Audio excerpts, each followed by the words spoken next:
Tous ceux qui sont en mesure d'apprendre, et ils sont nombreux, devraient avoir accès à l'éducation. Et cet accès-là, il est refusé, il est nié à certaines personnes parce que leurs besoins sont trop complexes. On trouve absolument impossible, inacceptable d'échapper autant de jeunes chaque année. Alors, le Campus Agora s'adresse aux jeunes adultes qui présentent des besoins très complexes. Donc, des jeunes qui ont des problèmes de santé mentale, on parle d'anxiété, de dépression, de troubles de la personnalité. Des jeunes qui ont aussi des problèmes d'apprentissage et d'adaptation, qui n'ont pas réussi au régulier, donc à l'école secondaire, et à qui on offre finalement la formation générale aux adultes, qui est une formation où il faut être autodidacte, où il faut être capable justement d'apprendre seul et être très autonome. C'est pas le cas de nos jeunes qui ont bien d'autres problèmes et qui ne sont pas disponibles pour l'apprentissage. C'est un projet qui offre une approche intégrée de services, qui propose une école en adaptation scolaire et des résidences étudiantes. C'est un projet qui s'intéresse aux difficultés de transition à la vie adulte des jeunes issus des centres jeunesse ou de la DPJ parce qu'ils ont des retards scolaires importants, parce qu'ils traînent des traumatismes, parce qu'ils ont beaucoup d'instabilité psychosociale et que pour eux, l'accès aux structures de formation et aux structures de soins est presque impossible.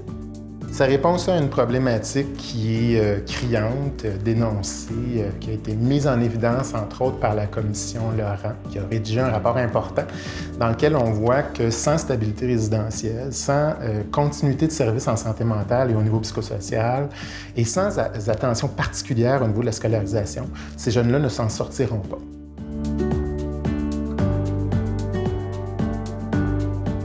En intégrant l'incubateur civique, nous, on a travaillé les aspects financiers. Le problème qu'on a souvent quand on se frotte aux bailleurs de fonds, c'est qu'ils travaillent dans des créneaux très précis, et ils ont des habitudes.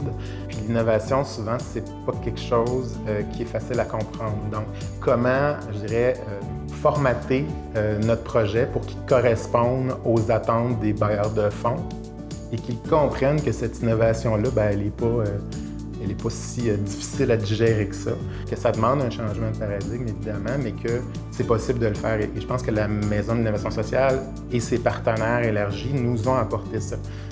On a été référés à des experts qui sont venus vraiment appuyer notre cheminement puis notre réflexion par rapport au financement. Des gens qui ont à cœur ce que l'on fait. Pas juste au niveau de la mission, mais aussi dans les processus que l'on doit mettre en place pour y arriver. Ça a été une étape extrêmement importante, en fait, dans les dernières démarches qu'il nous restait à faire sur ce projet-là. Se valider comme entrepreneur social, innovant, c'est pas facile.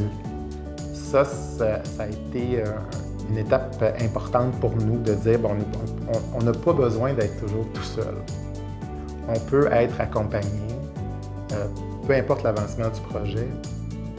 Je crois que l'incubateur civique, c'est une plateforme de développement hyper intéressante, pas seulement pour les entrepreneurs sociaux comme nous, mais aussi pour ceux qui veulent justement valider un projet qui émerge, une idée qui n'est pas évidente à expliquer. Et je crois que l'incubateur civique peut servir à ça, à révéler le potentiel de ces idées-là.